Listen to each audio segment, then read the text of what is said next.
ପୁଣି ଦେଖିବା 2026 ମସିହା 14/6 ଚିତ୍ରା ତୁଳା ମଙ୍ଗଳଙ୍କ ନକ୍ଷତ୍ର ଏ ବର୍ଷ କେମିତି ଭୋଗାଭୋଗ ହେଉଛି।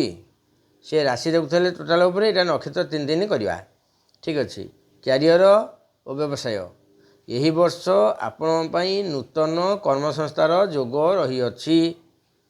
ଯେଉଁମାନେ ଚାକିରି କରୁଛନ୍ତି କିମ୍ବା ପଦୋନ୍ନତିର ଆଶା ଅଛନ୍ତି ଶୁଭ ଖବର ପାଇବେ।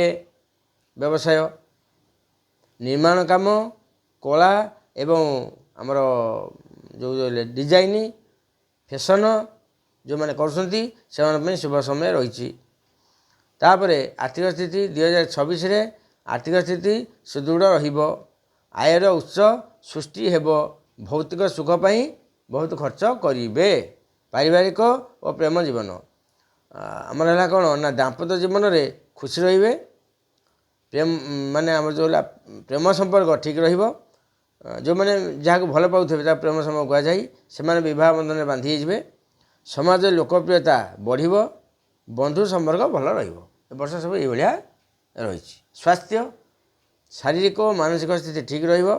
କାର୍ଯ୍ୟ ବ୍ୟସ୍ତତା ଯୋଗୁଁ ନିଦ୍ରାହୀନତା ମୁଣ୍ଡବିନ୍ଧା ହୋଇପାରେ। ଆପଣଙ୍କୁ ଏମିତି କାମ ଏ ବର୍ଷ କରିବେ ମିଳିବ ଯେ ମୁଣ୍ଡବିନ୍ଧା ହେବ, ରାତିରେ ନିଦ ହେବନି। ଆଉ ବେଶୀ ଖଟିଲେ କ'ଣ ହେବ? ଶରୀର ଅସୁସ୍ଥ ଆଉ କ'ଣ। ଶିକ୍ଷା, ଛାତ୍ରଛାତ୍ରୀମାନେ ପାଠପଢ଼ାରେ ଉତ୍ତମ ପ୍ରଦର୍ଶନ କରିବେ। ବିଶେଷ କରି ସଫଳ ପାଇବେ। ଯଦି କିଛି ଅସଫଳ ମନେ କରୁଛନ୍ତି ପ୍ରତି ଶୁକ୍ରବାର ଦିନ ମହାଲକ୍ଷ୍ମୀ ପୂଜା କରନ୍ତୁ। ଧଳା ରସଗୋଲା ତାଙ୍କ ଭୋଗ ଲଗାନ୍ତୁ। ବର୍ଷ ଯାକ ଯେତେ ପଡ଼ିବ ଶୁକ୍ରବାର। ହନୁମାନ ପାଖରେ ମଙ୍ଗଳବାର ପୂଜା ଅର୍ଚ୍ଚନା କରନ୍ତୁ। ପରୀକ୍ଷାରେ ପାସ୍। ଦେଖିବା ପ୍ରବର୍ତ୍ତନ କ୍ଷେତ୍ର।